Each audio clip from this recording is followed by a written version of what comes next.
Okay, I'm going to tell you, if you're having kids and they have the opportunity to be a dual citizen, sometimes it's kind of a no-brainer that they become a dual citizen. But there's a few things you need to consider, and I'm going to tell you the story of why my daughter is a dual citizen, but I'm not. So, I was born in Norway to an American mother and a Turkish father. At the time of my birth, my dad is Turkish. He's not yet Norwegian. And my mother's American. So, an American born to an American parent anywhere in the world is an American. Boom, I'm an American. But we're not in Turkey. So the Turkish government needs to know that I'm born in order for me to be Turkish. But at that time in the 1980s, there is a lot of, stress in Turkey. And my father just came out of doing the obligatory military service in Turkey and realized he didn't want that for me when I was living in Norway. Kind of doesn't make sense that I have to go through that. So at that time in the 80s, they decided not to give me the Turkish citizenship immediately, kind of make that decision later. So very soon into my childhood, my dad becomes Norwegian. And at that moment, he can make me and my sisters a Norwegian. But Norway doesn't allow for dual citizenship, so we would have to give up our American passports. Since we were pretty unlikely to do that because none of us are truly from Norway. We just have the opportunity to be Norwegian, although the family lived there for 10 years. And we determined then to keep American citizenship. So that's the story of how, despite having the opportunity to have 3 passports, I only have 1. And that's the kind of considerations people have to make when they're having kids, because the laws of the countries at the time can totally change your life. Now, Norway allows dual citizenship, and with Norway allowing dual citizenship, that situation will never happen again. I could have been Norwegian and American and Turkish.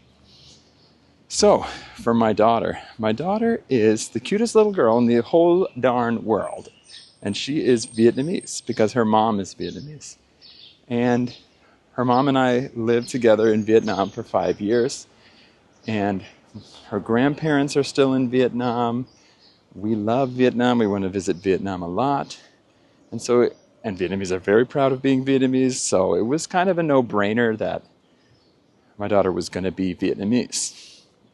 Additionally, one of the benefits of being Vietnamese is that in Vietnam, only a Vietnamese citizen can own land, where a foreigner can't, along with easily opening a business and doing some other kind of legalistic things in Vietnam. It's so much easier to do that when you're Vietnamese. So we, of course, knew that our daughter was going to be Vietnamese. She can stay in Vietnam as long as she likes. She can travel to all the countries in ASEAN without needing a visa, and she can get visas for some countries that limit or make visas very expensive for Americans. She won't have that problem. The only issue, though, is that in Vietnam, the country has a policy that a Vietnamese person must have a Vietnamese heritage name, meaning that their name, particularly their first name and their middle name, the given name must be Vietnamese. And this wasn't the law for many years, but it became the law not too soon before she was born.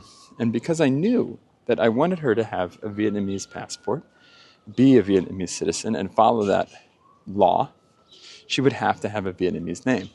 But at the same time, there were no Vietnamese names that fall into my family's heritage as well. Amazingly, we found a name that is both Scottish and Turkish and Vietnamese, as long as you spell it differently. But is it really Vietnamese? No. But if we put a space between the words, then it breaks into 2 Vietnamese names. So we gave her this name and anticipated that the Vietnamese consulate would reject her paperwork and we would resubmit her name with a space conveniently put between two parts of her given name. And we submitted her paperwork with her name as is, as it appears in her US passport, and they accepted it. And we were surprised that we had spent so much time making all of these considerations so that she could have a name that was going to pass. And we anticipated that they would reject her name, but they didn't. And so we told all our friends, like, actually, despite our worries, they accepted her name the way it is.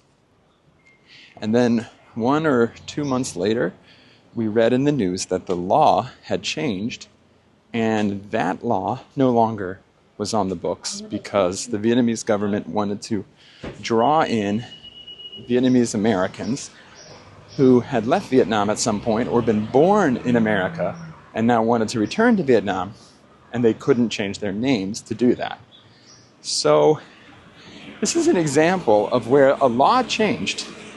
And because the law changed, we totally gave our daughter a different name than we had anticipated.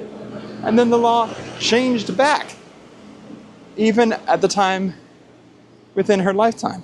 So the name we found is beautiful because it does transcend all her heritages in some ways. And the law that at the time that prevented me from having Norwegian citizenship is also no longer on the books. So when you are considering your kid's nationality, you have to understand that these laws will change. These decisions that last with you for your lifetime will change.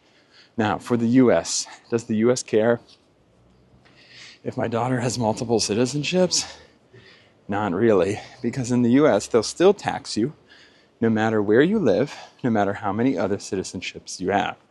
There are some diplomatic things that change a bit.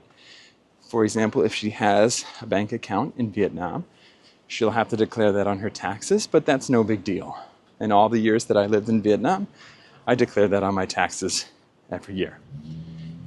So, just sharing a bit of a story about what goes into becoming a dual citizen and the things that parents have to think about when they are thinking about raising their kids in a global world.